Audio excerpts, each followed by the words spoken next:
Voilà, justement, comme on a dit, on va donc commencer après la pause avec le calcul de la rentabilité. Je préfère déjà donc dire dès le départ que la rentabilité a beaucoup à voir avec l'emplacement. Bon, la rentabilité, c'est bien, ce sont des chiffres parce que là, tu peux voir directement. Mais après, il faut tenir compte aussi de l'emplacement, ce que je vais vous montrer sur les exemples concrets.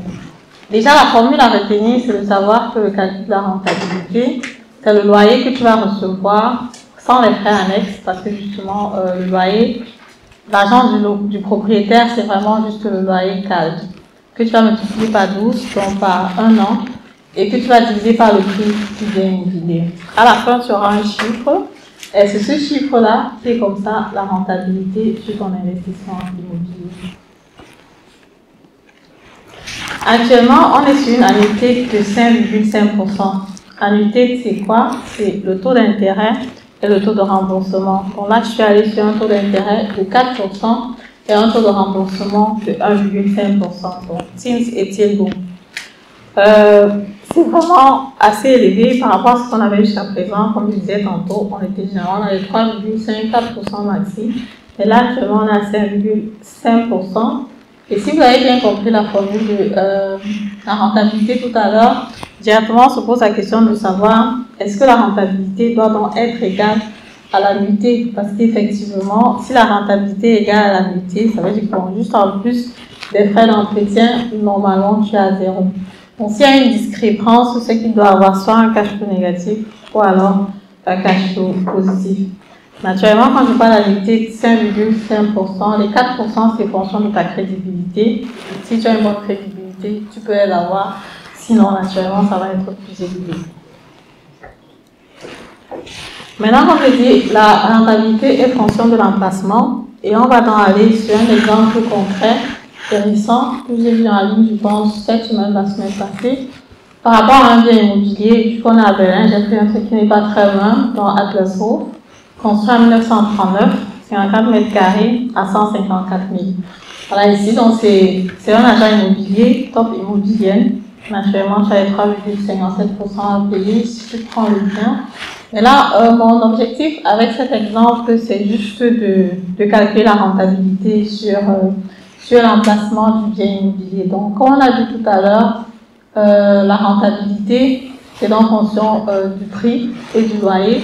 Donc là, on voit bien que le prix, c'est 154 000. Et la question, donc, c'est combien est-ce que est le loyer? Donc là, c'est vrai que c'est pas mal de texte et quelque part, donc, c'est marqué que le loyer est donc de 380 € CAL. Bon, ça veut donc dire, c'est donc ces 380 € là qui est comme ça l'argent du propriétaire. Après, on a les main costs à payer, c'est vrai, 323 €. Ça a vraiment augmenté avec aussi la situation par rapport au gaz et tout ça. Donc, du coup, la question qui se pose ici est de savoir, voilà, comme on parlait de l'énergie tout à l'heure, ici, ils sont encore aussi sur le gaz. Et la question, donc, par rapport à cet exemple concret, quel est le montant de la rentabilité, donc, par rapport à ce bien immobilier?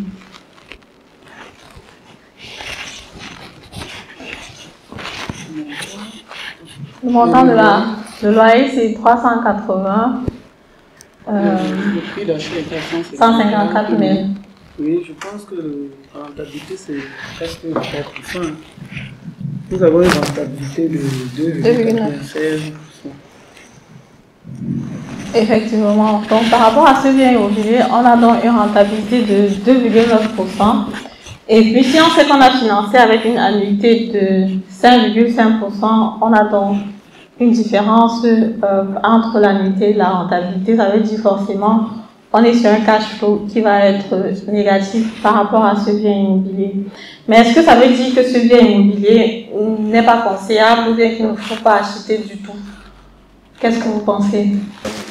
Selon moi, vu les prix qui augmentent au fil des années, je pense que ce serait l'idéal de prendre maintenant et calculer peut-être sur les Steuer, par exemple.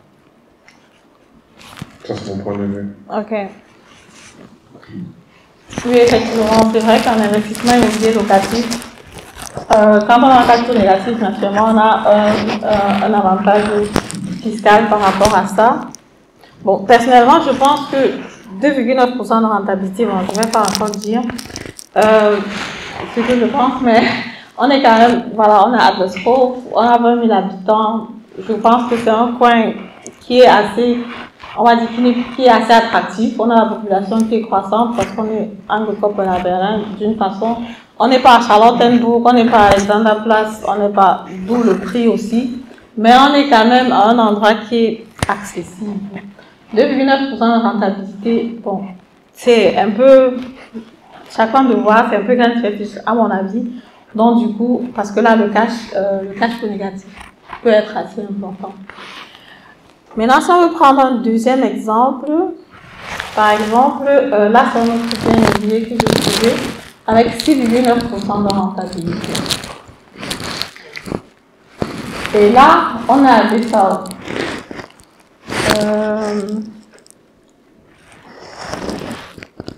On est à Dessau, le prix c'est 40 000 € et le loyer c'est 232 €.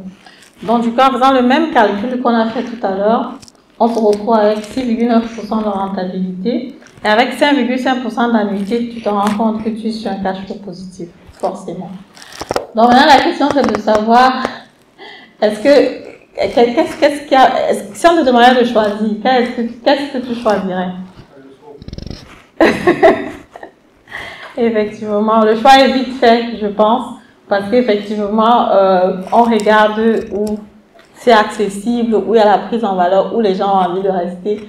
Les 40 000, ce n'est pas ça entscheidend ou alors maßgebend, parce qu'effectivement, du côté même de la banque, en général, on n'aime pas trop les biens à moins de 50 000 € ou de 100 000 €, parce que le travail est le même en fait. Le travail, c'est toujours de vérifier ta crédibilité, vérifier si tu peux acheter et tout le reste. Et aussi, je sais qu'il y a des personnes qui sont souvent sur des stratégies des petits biens, mais le travail derrière en général est le même. Tu as toujours un locataire qui peut te casser la tête ou qui peut être gentil. C'est mieux que si un locataire veut te casser la tête, s'il te casse quand même la tête sur un endroit où tu sais que tu as une rentabilité, quoi. Donc pas où tu vas être dans un coin, voilà, pas très intéressant. Comme par exemple ici, à Dessau, par exemple, si il faut acheter un bien immobilier, pareil. Donc là, j'ai cherché un peu les points. 6,9%, on a une population de 80 000 habitants, mais quand tu regardes aussi sur le plan démographique, la population est décroissante parce que je pense que même les jeunes personnes qui viennent pour étudier, il n'y a personne qui va vraiment vouloir se retrouver là-bas pour vivre parce que ce n'est pas accessible. Je ne sais pas s'il y avait d'autres questions par rapport aux exemples précédents. C'est clair, bon, je pense que c'est relativement clair quand même parce que bon, les points, c'est juste pour dire que le point, c'est pas vraiment directement de dire rentabilité, le chiffre et tout. Regardez aussi tous les facteurs qui vont à côté. La micro-analyse, comme tu disais tout à l'heure. Ouais. On peut dire que le prix de la rentabilité joue vraiment un très grand rôle.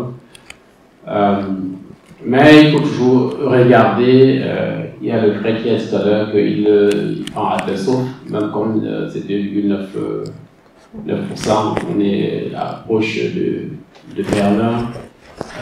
Et puis aussi, cette maison elle est un peu moins chère. Je crois que cette maison est moins chère, certainement parce que il y a certainement un locataire à l'intérieur et on a un loyer de 380 €. Ouais. Si le locataire la sort demain, on peut mettre cette maison-là à 700 € ou bien à 800 €. Bon, je pense que à 800 € trouvera un locataire. Donc, ce qui fait que la rentabilité va changer du coup. Et toi, en tant que propriétaire, tu te retrouveras pratiquement avec un cash flow positif.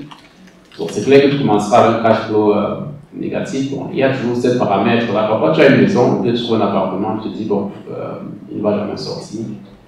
Et peut sortir, il peut dire demain, bon, je trouve mon travail ailleurs, je trouve ma femme ailleurs, et puis il s'en va. Donc, par contre, ici à Tessao, malgré le fait qu'il y a une rentabilité qui est assez élevée, tu ne trouveras pas facilement de locataire. Tu vas trouver qu'il y a tellement de maisons sur Internet, alors que dans une ville comme peut-être Berlin, bien à côté des grandes villes, il y a une annonce pour 100 personnes qui veulent imposer 100 personnes. De l'autre côté, tu as 10 annonces pour 8 personnes. Donc, il choisit. Oui, effectivement, tu as bien complété. Bon, justement, je viens d'avoir une idée, les risques en investissement immobilier. Je pense que je vais vous poser la question. C'est quoi le risque en investissement immobilier? Je pense que le micro au retardataire.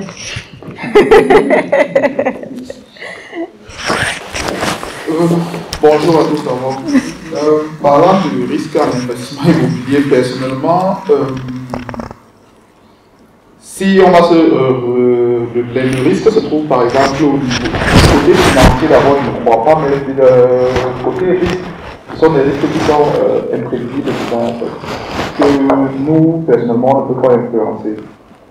Je vais prendre un exemple, il y a de cela, je crois, 3 semaines, 1 mois, dans la région de Aachen, il y a un petit village là-bas qu'on appelle Eschweiler. Et il y a un immeuble comme ça que du jour au lendemain, dans la nuit, sur le gaz a explosé, c'était fini. Oui. Donc ce sont des risques que nous, personnellement, on ne peut pas influencer. Donc c'est ce que je peux dire par rapport à l'investissement immobilier. Et pour compliquer aussi l'exemple qui a été montré tout à l'heure sur Berlin. Personnellement, s'il faut faire un choix d'investir, je n'investirai nulle part.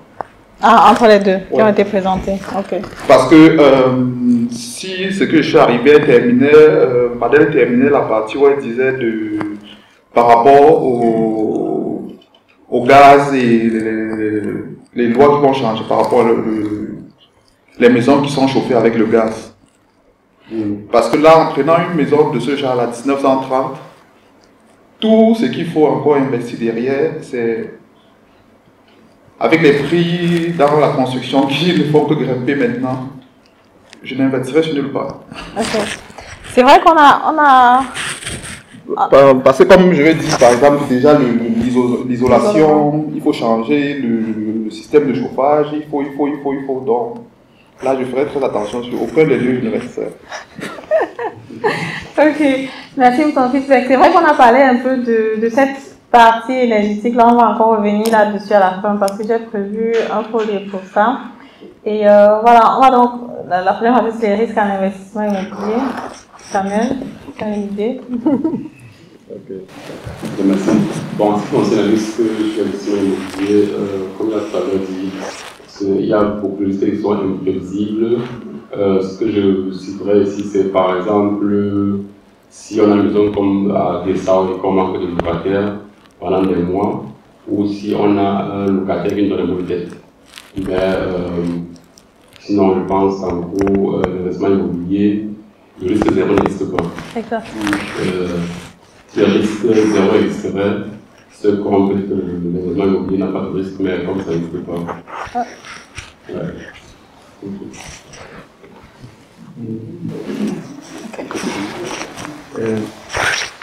Ce que je n'ai pas toujours pris jusqu'à maintenant en compte, et que bon, puisque nous sommes confrontés à cela, le changement de loi. C'est comment bon, le changement de loi. Parce que là, les facteurs externes, on va parler. Imaginez que les Verts, même qui vont aller aussi loin. Justement, allez voter parce que justement en votant, on peut influencer aussi. Bon, je vais dire que le changement de loi, ça dépendrait du gouvernement en place, de quel parti politique et tout. Je pense que c'est un peu comme le pays, c'est un peu comme la météo, ça peut changer à tout moment. C'est clair qu'il fallait voter, mais le changement de loi, c'est presque imprévisible parce que quel gouvernement arrive sur les terres, après c'est CDU. Mais c'est un risque. Oui, c'est un risque. Ça fait partie des risques parfois qu'on ne prend pas en compte. Justement, quand on est confronté à cela, on n'en revient pas. Parce que bon, aller voter, bien sûr, Je ne sais pas. Bon, pour moi, j'avais dit à mes enfants, jamais les verts, jamais. Donc, parce que moi-même, dire mon passeport camerounais, je ne vote pas. Je suis mon passeport camerounais, donc ce qui fait que je ne peux pas voter. Mais j'ai dit à mes enfants, les verts là, jamais. Oui. Est-ce que ça a changé? Ça n'a pas changé. Les verts sont là. Comment mon conférencier américain a dit, Jim Rohn l'a dit, que ce soit les républicains, que ce soit les démocrates. Donc c'est voilà. Pareil quoi, le marché ne fait pas. Le système est calibré quoi. Donc, je voulais apporter encore quelques détails. Comme le phare a dit, il ne pourra pas prendre la maison d'Aldestoff à cause des lois de chauffage et tout. Mais il ne faut jamais oublier que lorsqu'on a une maison, il faut toujours l'entretenir. Ça arrive, même quand c'est au Cameroun, le mur peut tomber. Les WC sont pleins. La peinture, il faut la refaire, sinon la maison perd en valeur. Donc je me dis, il faut suivre une stratégie. En se disant, j'achète la maison à Aldestoff. En se disant, peut-être, le bénéfice n'est pas actuel, mais quelle est la stratégie derrière que je veux avoir? Même s'il ne veut pas changer le chauffage maintenant, même s'il n'y a pas la loi, toi tu dois penser que mais si je veux des bons locataires, si je veux des Allemands qui viennent dans ma maison, il faut qu'il y ait un certain standing. Il faut que la douche soit aussi d'une certaine façon. Là c'est autre chose, parce que le problème maintenant, la loi, là, ça n'a rien à voir avec. Je pense que vous ne pas parce que la loi aujourd'hui, franchement, c'est la bêtise, ça n'a rien. Ça n'a même pas de sens. Parce que ce qu'ils font, généralement, dans la praticabilité, ça n'a aucun sens. Mais ça n'a aucun sens. Bon, ce que vous dites, voilà, c'est renouveler la maison, entretenir. Bon, là c'est normal. Là, c'est normal. Mais ce qui se passe aujourd'hui, mais avec ces lois, on dirait que c'est plus l'idéologie qu'une politique énergétique ou, disons, que pour l'environnement. C'est plutôt l'idéologie des verts qui veulent le mettre en pratique. Voilà, et c'est ça. Bon, après ça, on va couper. Je veux juste compléter ce que j'ai dit tout à l'heure. Si la maison qui était proposée tout à l'heure de 1930, là, si c'était une maison peut-être disons de 2000 qui était proposée, en 2000, quand ils construisaient, ils ont déjà prévu les isolations, ils ont prévu plein de choses qui n'ont pas été faites en 1930, si je veux comparer. Donc si c'est que j'ai une maison de 1930 du même type, de 2000, je prendrais la maison de 2000, mais pas celle de 1930. Vous aurez des rénovations. Et j'aurai des rénovations qui vont passer un peu de temps. Bon, c'est que on a parlé un peu de la partie réforme énergétique. On va encore en reparler de toutes les façons. C'est vrai que c'est une idéologie, mais on le fait pourquoi? Parce que justement, le secteur immobilier rejette beaucoup de CO2 dans l'atmosphère. Mais comme j'ai aussi dit tout à l'heure, en discutant avec les spécialistes, même si on décide d'appliquer cette loi-là, même côté Menschlich, c'est tellement difficile à toucher. On peut faire payer aux pauvres, disons. Exactement, il y a les retraités qui ont les maisons. Plus à payer pour payer une facture. Qui ne peut pas s'en. Ce qu'il dit est très intéressant parce que l'État, la loi, les États interviennent au point de vue, c'est beaucoup plus la politique. Il y a au départ, je votais toujours très loin à gauche. Mais depuis, c'est un temps que je crois que les Vénézuéliens sont à gauche, donc je ne plus là-bas. Donc, il y a 3 ans, il y a un parti, je crois que c'est sur la gauche, qui voulait complètement, qui a complètement dit ici à Berlin, c'est l'État qui fixe qu'on appelle le prix du loyer. Et on disait qu'il faut que c'est 7 euros le mètre carré maximum ou bien 6 euros le mètre carré maximum. Bon, naturellement, c'est un problème, ça repousse les investisseurs. Donc, l'État, c'est toujours un risque qui est là et qu'il faut faire avec. Et comme la sœur a dit, il faut voter là où il y a des gens qui représentent les intérêts des investisseurs. Donc, c'est pas à gauche voudrait dire, ok, bon, on met le loyer à 5 euros pour passer l'élection, mais oubliant aussi que bon, c'est 5 euros le mètre carré, bon, on va faire comment pour entretenir. Il faut voter les gens qui vont venir pour changer encore. Même cette histoire d'énergie là, s'il y avait un changement de gouvernement en Allemagne aujourd'hui, je parlais que la loi là risque de changer pour le bien de ceux qui investissent en attendant le risque est là, le risque n'est pas zéro. Voilà. Donc là, j'ai justement voulu parler des risques parce que justement, il n'y a pas de risque zéro.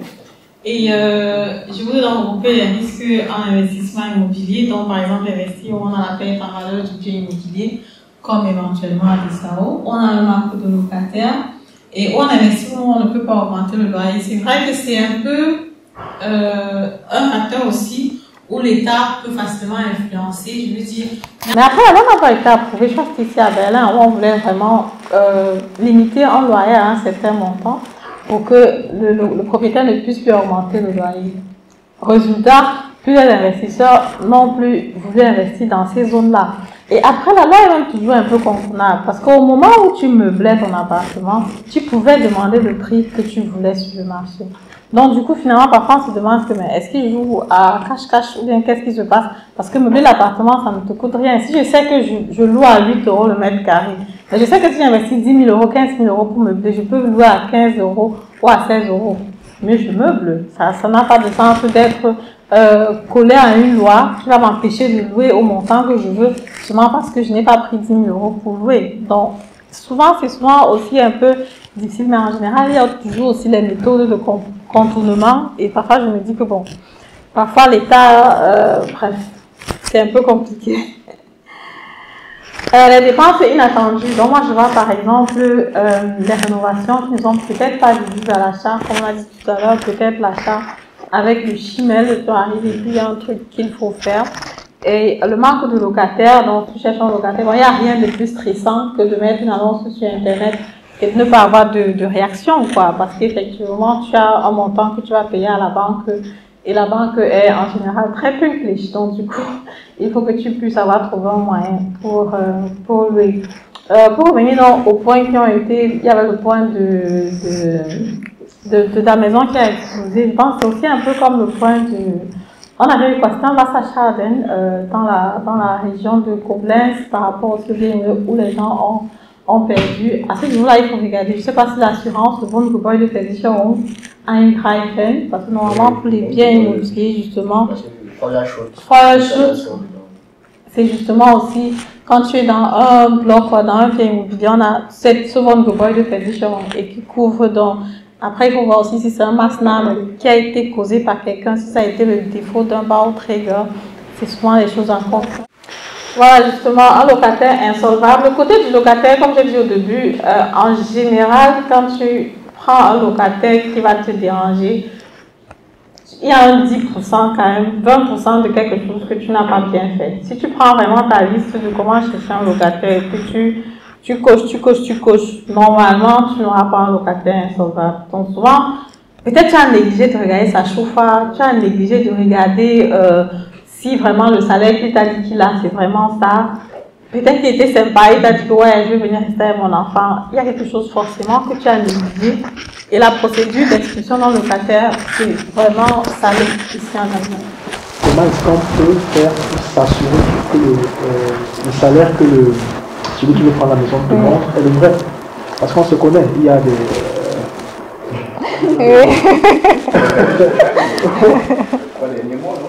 Non, je dis ça, même ça c'est falsifiable. C'est falsifiable. Puisque tu ne pars pas chez la banque qui me demander est-ce que ça. C'est pas terrible. Même la chauffe est falsifiable, quelque chose que j'ai appris aussi lors de ma formation, ça je ne savais pas. Par rapport aux personnes qui cherchent souvent le loyer, parce qu'il y a deux chauffeurs, il y a la chauffeur que tu utilises comme investisseur et la chauffeur avec lequel tu te devais pour un appartement, même ça c'est falsifiable, quoi. Donc c'est quelque chose où je pense soit tu peux détecter ça, bon, il y a des personnes qui arrivent à détecter, ou alors discuter avec le président propriétaire, généralement c'est la meilleure des solutions. Mais après, il y a aussi l'apparence, comme je dis, le feeling. Quand quelqu'un vient, par exemple, et qui travaille, je pense, quelque part, devant sa façon de se parler, de se présenter, en général, quand même, tu peux aussi savoir si ça se passe sur un sur la niche. Oh, la procédure d'expulsion, c'est parce qu'on est dans un état de droit, justement, on protège plutôt le locataire, l'État va protéger toujours le locataire. C'est pour ça qu'on dit aussi Mietvertrag, donc généralement, on a les difficultés à mettre quelqu'un dehors. Le bon côté de la chose en général, c'est que toutes les personnes qui vivent en Allemagne peuvent profiter du social. Donc, si ton locataire perd son travail et il est dans le range où il peut profiter du social, en général, l'État va payer sa maison. Naturellement, si c'était une maison de 3 chambres et qu'il habitait seul à l'intérieur, l'État va dire non, je peux peut-être payer jusqu'à un montant de 400 €, de 500 €. Le reste, toi, tu vas compléter, soit il faut voir, je ne sais pas. Mais de toutes les façons, l'État a déjà quand même au moins cet appui-là pour compléter le loyer, pour payer le loyer de ton locataire. Au cas où ça ne marche pas vraiment, moi je dis pour tous ceux qui sont propriétaires, au plus tard le 3 du mois, tu dois vérifier si ton loyer est là. Si ton loyer n'est pas là, tu dois écrire sofort une lettre pour demander pourquoi le loyer n'est pas là avec le mano. Et si après 5 jours le loyer n'est pas là, tu le dis d'abord. Pourquoi? Parce que ces dates-là seront importantes plus tard si vous vous retrouvez au tribunal. C'est clair que la procédure pour le faire sortir, ça peut durer 3 mois, ça peut durer 6 mois, ça peut durer vraiment longtemps, mais on va toujours se demander, ou alors on va te demander, bon, à partir de quand est-ce que tu as commencé à te plaindre ou à partir de quand est-ce que tu as réagi, quoi. Donc ce moment de réaction-là est très très important si jamais tu te rends compte que ton loyer n'est pas arrivé à temps. Et pour revenir donc à ce qu'on disait tout à l'heure, il faut toujours avoir, voilà, comme le frère disait, avoir une caisse, que ce soit au pays, que ce soit ici, que ce soit, bon bref, un petit 6 € par mètre carré, 7 € par mètre carré, 50 €, 100 € que tu mets de côté par rapport à ton investissement immobilier comme réserve. Voilà, l'influence dans des facteurs externes dont on parlait tout à l'heure, ce sont des influences justement où malheureusement on n'a pas, on ne peut rien y faire, quoi. Donc, premièrement, déjà, le taux d'intérêt avec la Banque centrale cette année, personne ne pouvait prévoir. Il y a des clients avec lesquels j'ai discuté en 2021, je leur proposais même des crédits à 2% le taux d'intérêt. Ils me disaient que c'était trop cher. Ils me disaient que c'était trop cher. En 2022, bon, ils ont compris que s'ils avaient pris 10 ans, à ce moment-là, ils seraient tranquilles, quoi. Donc, personne ne peut prévoir. Actuellement, on essaye de voir un peu comment ça évolue. L'État essaie de lutter contre l'inflation. On parlait de la guerre en Ukraine, mais bon, je pense que ce n'est pas vraiment ça. Je pense que quelque part, comme tu as aussi dit, Christelle, il y a une certaine régulation qui est en train d'être faite parce que justement, on avait quand même une flambée des prix sur le bien immobilier qui était quand même assez rapide. Et avec cette inflation, avec ces taux d'intérêt, on arrive quand même un peu à stabiliser le marché parce que sinon, ça allait quand même très rapidement. Mais comme j'ai dit, en tant qu'investisseur immobilier, l'inflation, c'est ton ami parce que ta dette à la banque, avec l'inflation, va toujours perdre en valeur que de laisser l'argent sur un compte quelque part. Voilà, le débat actuel, les réformes énergétiques. Je pense que même si on parle toute une journée, on peut pas finir de discuter de ça. Voilà, ce que je sais, c'est que pour 2024, les nouvelles constructions, gaz ou huile, jusqu'en 2030, il te faut un Energy Class minimum F, 2033 E, et après, comme j'ai dit, d'après mon expérience, quand on a discuté avec un expert dans l'énergie, il nous a dit, bon, tant que ça fonctionne, vous laissez fonctionner, mais quand ça va se gâter, naturellement, il va falloir passer à un autre type d'énergie, parce que là, à la maison, actuellement, on a le gaz.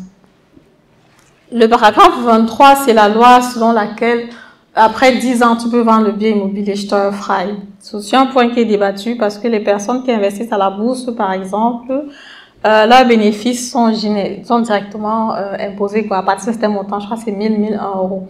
Donc, eux, ils disent que, mais pourquoi eux, ils sont aussi investisseurs, et puis directement, s'ils font 1500 € de bénéfices, ils doivent payer le taux d'intérêt, ils doivent payer les impôts. Et pourquoi investisseurs immobiliers, on attend, après 10 ans, on ne paye pas les impôts. Donc, c'est aussi un débat, rien n'a encore été approuvé. Mais ce qui est sûr, c'est que tous ceux qui achètent maintenant, mais jusqu'à ce que ce soit approuvé, vont profiter de la loi des 10 ans, quoi. Donc, tu achètes un bien immobilier, après 10 ans, tu vends, et puis tu as ton bénéfice steuerfrei. Voilà, que faire, comme je disais tout à l'heure, en tant qu'investisseur, mettre un peu d'argent de côté. Dans la caisse des propriétaires, des réserves, il y a généralement de l'argent. Mais si tu peux mettre 8 €, 10 € par mètre carré de côté, tu le fais parce que les coûts d'assainissement, par exemple, énergétique, on a 600 € sur le mètre carré. Si tu as une maison de 100 mètres carrés, par exemple, ça va vite. Donc, du coup, il faut prévoir que ces dépenses-là peuvent venir si la loi est approuvée. Mais je pense que, comme je dis, d'après ce que j'ai suivi jusqu'à présent, tant que ça fonctionne, il faut laisser, mais si ça se gâte, il va falloir refaire et avec les nouvelles réformes. Voilà, comme je disais tantôt, que je suis agent immobilier, donc je travaille avec des vendeurs, avec la truc un peu comique. Ah, c'est pas PowerPoint. C'est bon, vous arrivez à voir? Ok. Alors là, on a 18 appartements avec 24 garages. Mais family house, construit en 2000. Donc, je pense qu'il y a quelqu'un qui peut être intéressé. Construit en 2000, bon, on a 2 étages et c'est toujours assez important parce que bon, il y a souvent des personnes qui n'aiment pas trop les hook boilder, les hook house. On a 18 qui est là. Bon, les stellplätze, bon, on va zuweisen ça aux appartements. Il y a une ce que tu prends. On a une énergie classe C. Et on est dans la ville de Florstadt. Donc, je travaille beaucoup plus à côté dans le Essen. Donc là, c'est dans le Essen. On va être à environ 30-40 km de Francfort. Ça va être un peu ländlich pour des personnes qui sont intéressées par l'acquisition. Naturellement aussi, bon, on a fait aussi un Einleitung déjà à la banque parce qu'effectivement, pour fixer le prix, savoir si le financement va passer, il faut déjà faire aussi un certain bewertung à la banque pour pouvoir savoir à combien le vendre. Donc là, c'est un peu les images qu'on a pris comme ça en gros. Chambre, salle de bain, escalier. Bon, on a une maisonnette Wohnung aussi. Donc c'est pour ça qu'il y a les escaliers de l'autre côté. Sinon, c'est les 1 chambre, les 2 chambres, 60 mètres carrés, 80 mètres carrés et un grand appartement qui doit être dans les 100 et quelques mètres carrés. Voilà, donc là, c'est encore les photos de balcon. Ah, ce que j'ai oublié de dire, c'est qu'effectivement, il y a un Sanierung qu'on a fait, donc côté façade, qui a déjà été refait. Bon, les appartements sont relativement rénovés, bien rénovés actuellement, avec la classe énergétique C et la construction aussi en 2000. Du coup, on est un peu du bon côté, quoi. Donc, comme je disais, côté Lager, c'est dans la ville de Florstadt. On va être à côté de Francfort, comme vous pouvez voir sur la carte là-bas. Le Wetteraukreis qui est à côté de Friedberg aussi. Et on a l'autoroute qui est aussi non loin de là. La ville en elle-même, on doit être sur les 10 000 habitants. Mais sachant donc que dans le Rhein-Neckar-Kreis, on a déjà plusieurs autres villes qui sont à côté. Et c'est souvent ça qui est vraiment le plus important parce que quand tu quittes d'une ville à une autre facilement, c'est souvent là où les gens veulent rester parce que bon, si tu perds ton travail dans un coin, tu peux retrouver ton travail dans un autre coin assez facilement. Les appartements sont loués. Je pense qu'il y a un seul appartement qui n'est pas loué actuellement et la maison aussi, et la maisonnette qui est aussi vide.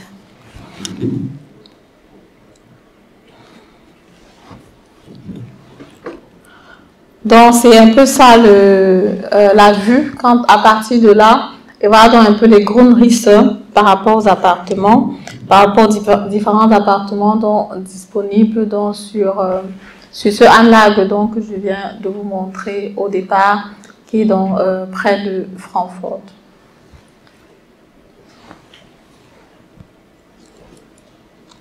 Voilà donc les weitere illustrations. Là, je ne sais pas si vous avez des questions. On peut rentrer sur la première page, c'est quand même intéressant parce qu'il y avait des key facts. Voilà, par rapport aux chiffres, le loyer qui est à 10 €, le mètre carré et aussi voilà, la classe énergétique. Voilà, Doppelglas Verglas aussi par rapport aux fenêtres et le DEM aussi, la rénovation a été faite, je pense, 2018-2019. Naturellement, l'exposé, les calculs, les détails, on en parle pour ceux qui sont intéressés, quoi. Donc, du coup, il n'y a pas de souci à ce niveau-là. On peut prendre rendez-vous. Comme je dis, il y a différents types d'appartements, 2 chambres, 3 chambres, la maisonnette aussi. Et puis, selon ta capacité d'endettement, selon aussi ce que tu veux faire comme investissement, on peut regarder et prendre un de ces biens-là pour ceux qui sont intéressés. Quelle est la différence entre le Grundstückfläche et le Wohnfläche? Wohnfläche, c'est là où on peut wohnen. Donc, c'est là où on peut habiter. Je pense. Et bien, Grundstück, c'est tout le flèche avec le garden. Ok. Et le Kaltmiete là, il est donc axé sur quoi exactement? Ah, sur le Wohnfläche. Bon, inclusive, je t'ai place parce que parfois les appartements sont loués séparément. Donc, genre, on loue l'appartement seul et le Stellplatz séparé, quoi. Donc, juste pour dire que les deux, ça va justement faire ce montant-là. Voilà, donc c'est ça. Je ne sais pas s'il n'y a pas d'autres questions. Madeleine, actuellement, c'est dans la caisse. Dans la caisse, il y a quel montant? Ça a été rénové en 2018. Ouais, justement, c'est ce qui se passe généralement quand on rénove le bien immobilier. En général, les caisses sont un peu vides. Parce qu'on a utilisé beaucoup d'argent pour la rénovation. On doit être dans les 20-30 000 euros. Hein. Donc, je veux dire, par propriétaire, on sera dans les 2 000 euros. Je veux dire, ce qu'il faut ajouter, c'est que quand il n'y a pas vraiment de travaux à faire, c'est vrai que c'est toujours important d'avoir l'argent dans les caisses. Mais s'il n'y a vraiment rien à faire, on ne peut pas demander aux gens de cotiser beaucoup. Parce que bon, à la fin, c'est l'argent que les propriétaires épargnent. Bon, quand généralement on se rend compte que bon, il y a des grands travaux à faire, on dit d'épargner un peu plus. Si on se rend compte qu'il n'y a pratiquement rien à faire, bon, ce ne serait pas justifié de demander d'épargner beaucoup. Je crois qu'ici on est à C, et en 2030 on doit être à E, je crois, c'est ça? Donc ça veut dire que pour ce qui est du côté énergie, ici, jusqu'en 2045 et 2040, on est complètement, on est cible du bon côté. Les fenêtres sont rénovées. Bon, c'est l'immeuble de 2000, donc en réalité, il n'y a pas vraiment grand-chose à faire. Bon, maintenant, naturellement, quand il y a changement de locataire en tant que propriétaire, puisque les caisses, c'est pour la coque. C'est pour la coque, c'est pour la façade, pour les fenêtres, ou le toit. Ou bien le gaz, ou le gaz ou l'huile. Bon, si tout ça est OK, normalement, bon, on n'a pas besoin de grand chose. Et c'est pour ça que qu'on appelle le 20 000 là, on aura des appartements qui ont la même grandeur, la même surface, mais qui ont en termes de 20 000, certains paieraient beaucoup plus que d'autres. Pourquoi? Parce que dans l'appartement A, on a des travaux qui sont qui vont être faits bientôt. Et actuellement, sur le marché, on se rend compte justement que les maisons neuves ne vont pas baisser beaucoup en termes de prix. Bon, par contre, les maisons qui sont anciennes, où on doit refaire la façade, où on doit faire ça, bon, il est obligé de baisser un peu parce que bon, toi, en tant qu'acheteur, tu dois tenir compte de ces travaux-là que tu dois faire dans 2 ans, dans 3 ans, dans 5 ans, dans 6 mois. Donc, voilà, ça c'est de très bons appartements. Et justement, c'est un facteur aussi que la banque regarde beaucoup actuellement par rapport à la classe énergétique avant de faire financer, parce qu'effectivement, il faut aussi einrechnen ces coûts de rénovation-là.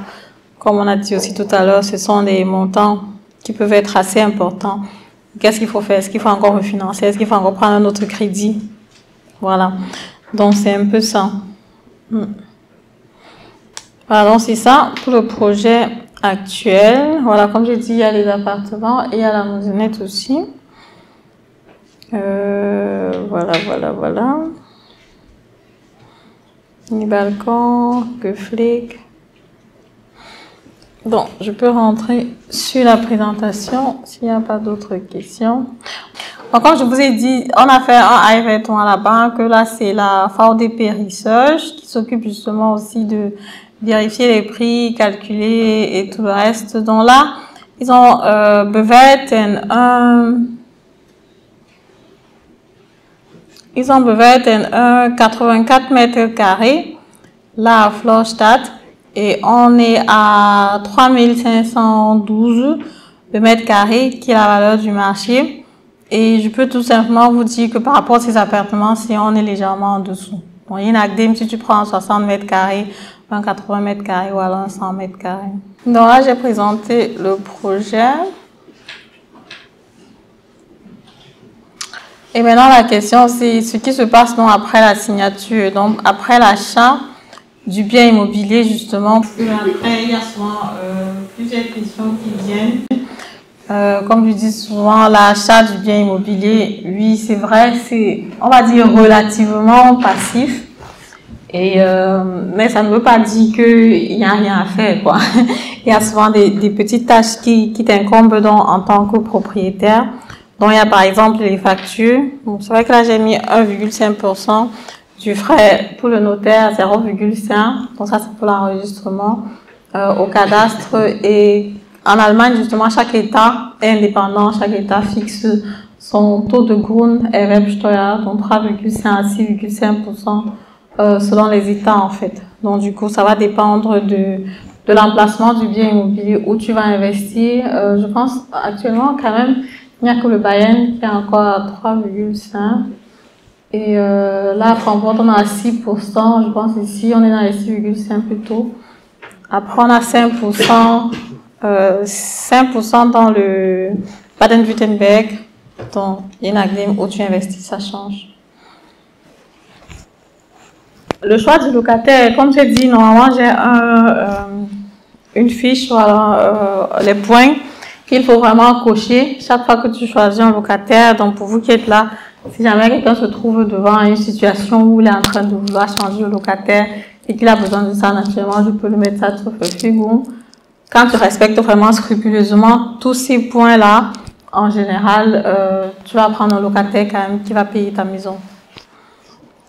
Le contrat de bail, c'est aussi quelque chose qui peut être très facilement mal rédigé. Donc, moi, je conseillerais peut-être de se anlehnen. On a par exemple Haus und Grund, qui a souvent des contrats de bail avec les lois qui sont actuelles. Par exemple, vu que la loi protège beaucoup le locataire.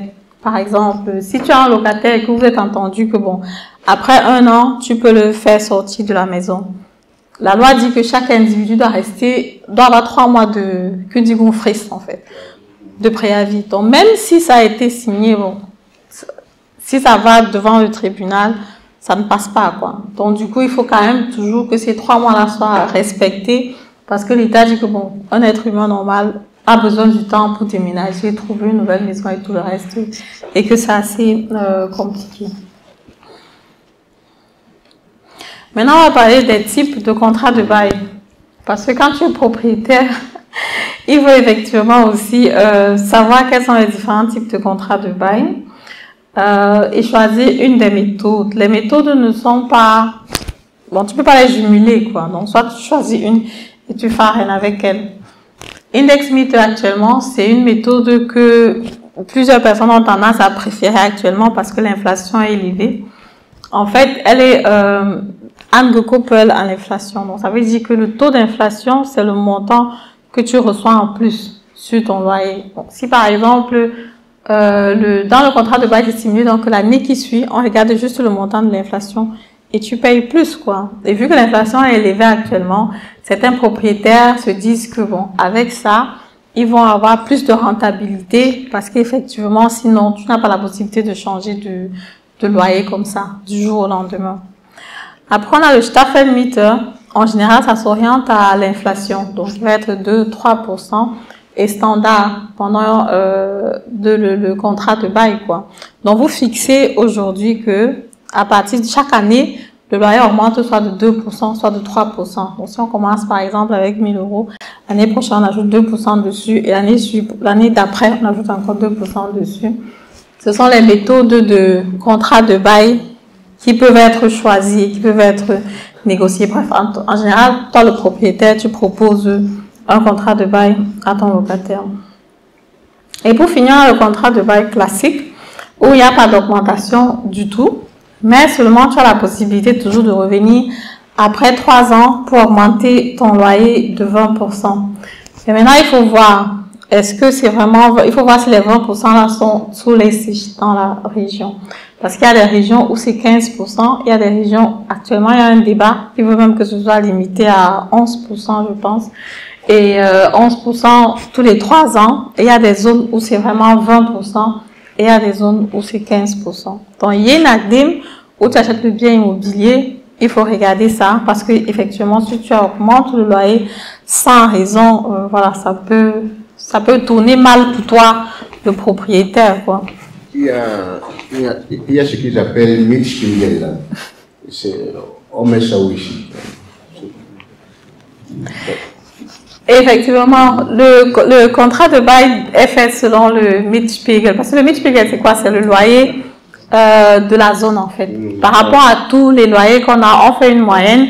C'est ça qu'on appelle le Mietspiegel. Justement, quand on parlait des politiques tout à l'heure, je pense que c'était les lignes, les verts, par rapport à une période donnée, et qui voulaient qu'on rentre même de 10 ans en arrière, parce qu'effectivement, ça allait réduire forcément le Mietspiegel, quoi. Mais les Mietspiegel sont pas contraignants. Les Mietspiegel sont contraignants, non? Tu veux dire par rapport à la limite? Contraignant, oui, par rapport. Donc, contraignant, je veux dire. Donc, si tu es comme fermiteur, tu es obligé de prendre en compte le Mietspiegel de la région. C'est pas ça, je crois. Effectivement. Effectivement, c'est ça. Tu dois prendre le Mietspiegel de la région en compte. Donc, ça veut dire que ce Mietspiegel de la région est à 8 €, tu ne peux pas louer à 15 € par exemple. Bon, après, si tu rénoves l'appartement, mais tu as un standing qui est plus élevé, que tu peux rechtfertigen. Tu peux, donc, un peu anpassen. Donc, il ne faut pas naturellement übertreiben, mais il y a un Mietspiegel où tu dois t'orienter, quoi. C'est pour ça qu'effectivement, sur le projet que j'ai par exemple présenté, j'ai dit 10 € le mètre carré, ou 10 € et demi. Le mètre carré, c'est en fait le Mietspiegel, c'est le loyer commun ou alors moyen qu'on a dans la zone. Donc, c'est un peu... Et puis les trois là sont... on commence là. On commence à ce niveau-là. Et puis, il y a une ACDIM, ce qu'on a fait à un BAT, ça augmente après. Après, il y a aussi des contrats de bail où il y a une négociation. On dit par exemple qu'on commence avec 2% de Staffelmiete et après 5 ans, on regarde le loyer dans la zone et c'est un passe par rapport à ça. Mais tu ne peux pas faire par exemple Staffelmiete de 2% et après 3 ans, tu viens dire que tu vas encore augmenter de 20% mais passer sur un loyer classique. Bref, c'est pour ça que je dis que les deux ne sont pas bons. Bref, tu choisis un truc et tu farines avec. Quand on regarde par exemple à Berlin, Berlin déjà avec le fait que Berlin est social, normal, on a toujours Mietspiegel toujours un peu plus bas que la réalité, quoi. Avec le manque de maisons, ça va toujours être un peu inférieur à la réalité en fait. Après, dans la signature chez le notaire, il y a la réunion des propriétaires. La réunion des propriétaires, donc c'est 1 fois par an. À moins qu'il y ait une réunion extraordinaire. Donc, on peut faire une réunion extraordinaire s'il y a un point urgent dont il faut débattre, mais en général, c'est 1 fois par an. Pendant cette réunion, on va donc discuter du plan budgétaire. Quelles sont les choses qui vont être faites, qui ont été faites. Est-ce que vous êtes d'accord, vous les propriétaires, par rapport à ce qui a été fait, le budget qui a été utilisé pour ça, les dépenses aussi, comment les planifier, quelles sont les dépenses futures qui arrivent. Si vous avez la réunion des propriétaires, ne soyez pas timide, prenez la parole, parlez, posez vos questions. S'il y a quelque chose que vous ne comprenez pas, moi j'aime bien aller à la réunion des propriétaires. J'apprends toujours quelque chose de là, parce que là, par exemple, c'était ce thème de énergie, peut-être on va refaire la façade, il y a les angles qui sont là. Et ça te permet aussi de savoir quelle est la structure des autres, de l'immeuble en fait. C'est vrai qu'en général, quand tu achètes, tu sais, voilà, quand tu reçois le bilan en fin d'année, tu sais, bon, si tel habite, si tel aussi est seulement investisseur. Mais après, quand tu les connais aussi, ça fait toujours une certaine voilà, chimie ou symbiose. Si quelqu'un veut vendre son bien immobilier dans la réunion, tu peux savoir, tu as l'information rapidement, peut-être tu peux placer à quelqu'un d'autre, peut-être tu peux prendre toi-même. Bref, c'est toujours, pour moi, 1 fois par an. C'est vrai que les heures sont souvent bizarres. Parfois, tu reçois la lettre que la réunion des propriétaires, c'est un mercredi à 15 h. Tu te demandes que mon frère, je vais faire comment pour être là? Mercredi à 15 h. Donc, si je dis que tu vas prendre peut-être fry et tout ça. Mais quand c'est possible, si c'est pas vraiment que tu es en mission ou quelque chose comme ça, bon, quand c'est possible, il faut donc assister à la réunion des propriétaires. Bon, parfois pour les biens immobiliers, comme par exemple ce que j'ai présenté là à Florstadt, il y a un propriétaire qui font 10 minutes, hein, donc du coup, tu te demandes même que il n'y a rien à faire, il n'y a rien à signer. La réunion des propriétaires organisée par le House Feval Tondon, il y a une personne qui gère tous les appartements, un peu comme ce que j'ai montré, il y avait 18 appartements. Maintenant, si chaque propriétaire vient faire sa loi là-bas, ça va être la catastrophe, surtout si c'est un Camerounais, tout peut la faire. C'est vrai qu'on dit ça comme ça, oui, mais bon. Non, il y a donc une personne pour coordonner toutes les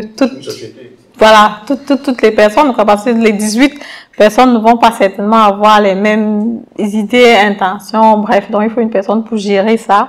Il faut une personne pour gérer la poubelle, gérer l'électricité, le housemeister, c'est lui qui trouve le housemeister, s'assurer, c'est eux qui font souvent le house ordnung, s'assurer d'un certain ordre sur le bien immobilier, quoi, parce que sinon, bon, ça peut aller vite. Bon, et ce sont les dépenses pour le propriétaire, effectivement, parce que ça ne concerne pas le locataire. Ce sont les autres dépenses que tu peux mettre sur le locataire.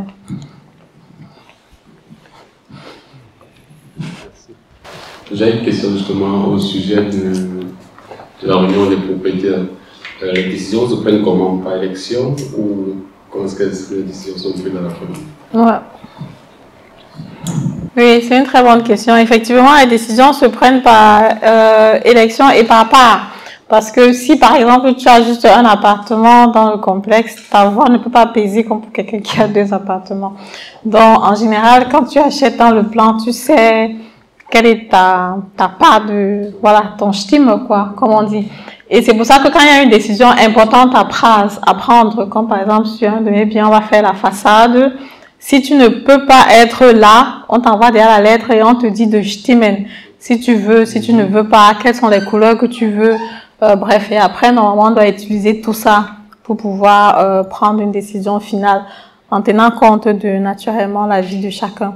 Si, naturellement, tu es minoritaire, voilà, ton avis ne va pas compter. Ma question, c'est concernant les frais de l'Ichtan-Raton-Subut, les réserves que toi, en tant que propriétaire, tu mets de côté tous les mois quand tu as de grosses rénovations à faire. Lorsque peut-être tu cotises pendant 10 ans et tu vends ton appartement, le nouveau propriétaire doit payer s'il venait, mais c'est pas gratuit. Je veux dire, c'est forcément inclus dans le prix de vente, c'est ça? Tu dois justifier ça parce que sinon, après, tu as cotisé et voilà, quand tu as fait. Effectivement, comme elle a dit, c'est à toi de voir. J'ai acheté un bien immobilier où il y avait 10 000 euros dans les caisses. Donc, directement, je prends le bien immobilier, j'ai 10 000 euros dans les caisses. Et elle m'a dit que même si c'était possible de prendre, elle me prenait pour partir avec, mais ce n'est pas possible. Donc, maintenant, soit, voilà, tu peux inclure dans le prix, tu peux te dire que bon, peut-être, mais après, selon le marché, il faut aussi voir, il faut rester sur le prix qui est sur le marché. Si les gens ne veulent pas acheter avec un prix, peut-être, si tu ajoutes 10 000 euros sur le prix, ça peut se faire ressentir, en fait. Donc, du coup, maintenant, c'est à toi de voir. Bon, c'est vrai que pour elle, c'était quand même un cas assez, parce que c'est vraiment un truc qu'ils avaient construit sur les années. Mais si toi, tu achètes aujourd'hui, si moi j'achète aujourd'hui et il y a 5 000 euros dans les caisses, je profite de ces 5 000 euros-là. Je cotise aussi jusqu'à ça monte à 8 000. Bon, je veux aussi vendre, my God. J'ai aussi pris quand il y avait à 5 000 et j'ai profité de ça. Donc, je peux aussi laisser, pas de dire que je vais à tout prix aussi mettre les 8 000 là parce que l'autre a profité de ça. Donc, c'est aussi un point souvent qu'il faut regarder le montant qu'il y a dans les caisses. Mais, Tom, quand tu vas partir, tu vas laisser au suivant, quoi. En général, c'est comme je dis, en général, quand le bien est rénové, les caisses sont relativement vides, mais quand le bien est déjà là depuis, les caisses sont plutôt fournies. Ce que la soeur doit savoir aussi, c'est que le montant là, en fait, c'est même pas ton argent. C'est pas... L'argent là, les Ishtan Halim, c'est l'argent qu'on doit avoir comme connecté à l'appartement. C'est connecté à l'appartement. C'est pas comme si c'est connecté, mais c'est connecté à l'appartement. Donc tu cotises. Mais cet argent-là appartient à celui qui est pour l'instant propriétaire, mais il ne peut pas retirer l'argent. Donc l'argent reste là dans l'immeuble. Donc bon, si quelqu'un achète tout l'immeuble à lui seul, à ce moment-là, parce que bon, quand tu as un immeuble qui t'appartient seul, tu peux le gérer seul. Donc, tu peux dire que c'est ton argent. Mais aussi longtemps qu'il y a des copropriétés, c'est un argent qui appartient à l'immeuble et puis qui reste là. Tu peux tenir compte de ça quand tu vends si c'est possible. C'est possible. Il faut que le marché te donne la possibilité. Même tu peux dire à l'acheteur, bon, voilà 10 000 € qu'il y a dans la caisse, bon, donne-moi 5 000 €. Bon, tu peux aussi te dire que bon, enlève ton argent,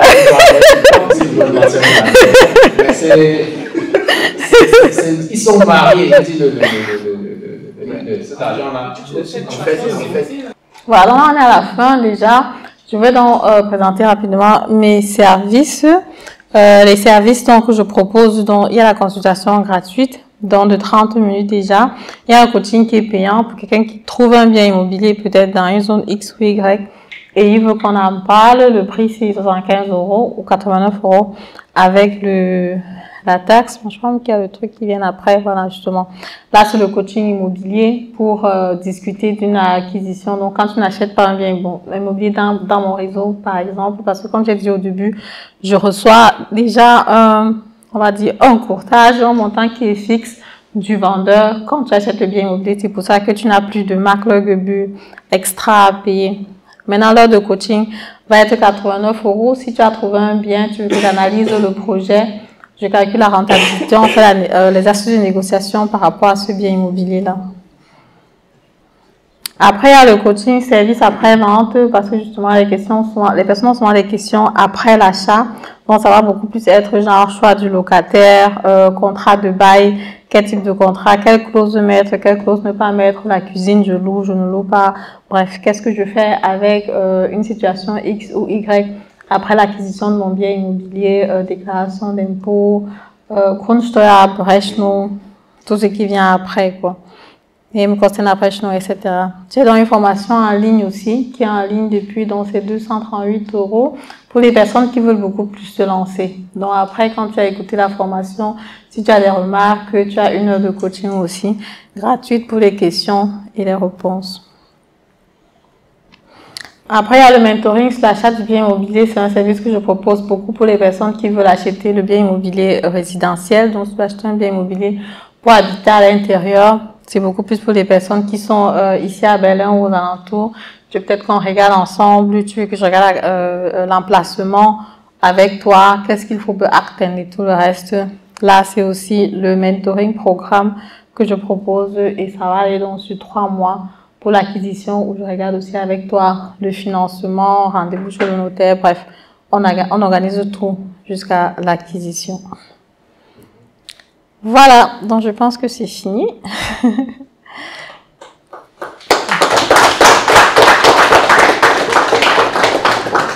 Merci beaucoup. Tout d'abord, je dis merci à Madel de m'avoir invité parce que cette conférence était vraiment très bénéfique pour moi. J'ai appris beaucoup de choses. Dans le domaine de l'immobilier, aujourd'hui, je pense que j'ai plus d'avantages et j'ai plus de positivité en allant à la maison, en sachant que bon, si je vais investir, il y a Madel qui est là, elle peut te dire tout ce qu'il y a comme avantage et comme inconvénient. Donc, j'ai aimé la façon d'exprimer, d'expliquer. C'était parfait, en fait,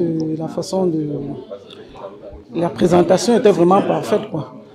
Donc, tous les points qu'elle a illustrés c'était important et bien éclairé. Donc, je dirais que cette journée, je l'ai bien marquée, comme on le dit souvent, et je rentre contente, surtout avec mon petit bic. Bonjour. Oui, en fait, c'est ma première fois de participer à une conférence immobilière et donc j'ai appris beaucoup. Déjà, je remercie Madel parce que c'est la deuxième fois que je la rencontre. Et les conseils qu'elle nous a donnés aujourd'hui, particulièrement, j'ai été vraiment positivement impacté. Et je pense que, étant donné que la communauté camerounaise grandit en Allemagne, qu'il est vraiment impératif que nous nous mettons tous ensemble pour pouvoir avoir des biens immobiliers. Donc, je conseille vraiment ce genre d'initiative de la part de Madel parce que c'est vraiment impacter la communauté camerounaise et africaine par ricochet. Et donc, je pense que on n'en sort que positif. Les conseils ont été donnés gratuitement, mais je pense que si ce genre d'initiative est donné le plus souvent, ça mobilisera le plus de Camerounais possible, notamment la diaspora. Et je ne peux que la motiver, nous motiver, et pour que tous ensemble nous soyons demain millionnaires en ce qui concerne le patrimoine immobilier. Et donc, une fois de plus, merci. Bon, enfin, de toute façon, j'ai trouvé la conférence très bonne parce que les thèmes étaient bien structurés. J'ai eu les réponses à toutes mes questions posées. Et bon, sinon, enfin, on aura le temps de réfléchir pour voir dans quel contexte on pourra se lancer, parce que c'est pas toujours facile. Donc c'est tout ce que je peux dire, quoi. Et bonne continuation. Moi c'est Eric, j'étais tout à l'heure à la conférence de Madel, en ce qui concerne l'achat des biens immobiliers, que j'ai trouvé vraiment très intéressant et très instructif.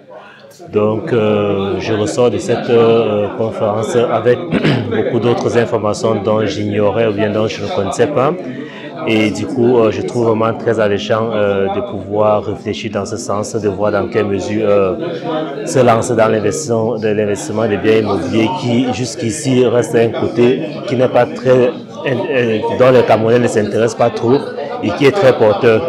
Donc pour ma part, j'ai trouvé la conférence vraiment très intéressante et ça donne vraiment, c'est vraiment important d'y réfléchir et de voir comment vraiment s'engager dans ce côté pour pouvoir faire plus tard, pouvoir gagner de l'argent, hein, pour ainsi dire, et vraiment construire un patrimoine dans l'immobilier. Donc pour la suite, avec les différentes consultations que Madel nous a proposées, on va voir dans quelle mesure la rencontrer et comment discuter, bavarder, aborder les différents points, voir déjà par ce formulaire déjà rempli et voir dans quelle mesure qu'elle nous confirme ou bien qu'elle nous dise un peu quelle peut être notre rentabilité pour pouvoir avoir accès à un crédit. Et nous allons voir dans quelle mesure vraiment nous engager. Donc, je dirais tout simplement à Madel que merci une fois de plus pour cette opportunité qu'elle nous a offerte, qu'elle continue dans cette même voie, qu'elle soit toujours là au cas où nous avons besoin des questions et qu'elle puisse être là aussi pour nous accompagner quand le moment sera opportun pour que nous nous engagions justement dans cet achat de notre premier bien. Tout simplement, j'aimerais d'abord dire merci à Madel pour cette conférence, première conférence à Berlin, sur l'immobilier qui est un point très important pour l'économie et pour une manière de pouvoir investir pour le futur de nos familles, de nos enfants. La séance était très bonne, j'ai appris beaucoup de choses parce qu'il y avait des choses que je connaissais dans le tas, mais c'est toujours important de connaître, d'avoir d'autres avis, d'autres idées et d'autres réponses venant d'une experte qui connaît dans le domaine. Donc c'est vraiment très enrichissant. J'ai appris beaucoup de choses aujourd'hui, vu que j'ai pris des notes. Et je pense que ce serait idéal aussi pour d'autres frères de la communauté de venir et de soutenir notre sœur pour ce projet qui serait très intéressant pour nous tous. Et ce que je trouve juste dommage, c'est qu'il n'y avait pas trop de personnes, mais on espère que à l'avenir, il y aura plus de personnes. Et ensemble, on formera une grande communauté qui fera de bonnes choses dans l'immobilier. Là, on est à la fin de la conférence, c'est la partie small talk, les personnes sont en train de se rafraîchir. Je suis vraiment très contente des personnes qui sont venues parce que la conférence était vraiment une réussite. C'est vrai qu'on a quelques personnes qui ont dû décommander à la dernière minute, mais bon, ça arrive. pour moi, mon ressenti déjà, il est très positif parce que c'était la première fois que j'organise une conférence. Et à mon avis, je pense que je l'ai bien tenue. Et avec les feedbacks des personnes que vous allez regarder certainement, qu'on a pu enregistrer, vous allez vous rendre compte qu'elle était plutôt très positive, enrichissante. On a parlé des investissements, l'investissement immobilier. J'ai présenté le projet actuel qui est naturellement très intéressant pour les personnes qui veulent acheter un bien immobilier construit en 2000 où on a des réformes énergétiques qui sont plutôt au top. Donc voilà, merci aussi à justement Dresside, aux photographes qui sont là et puis au revoir.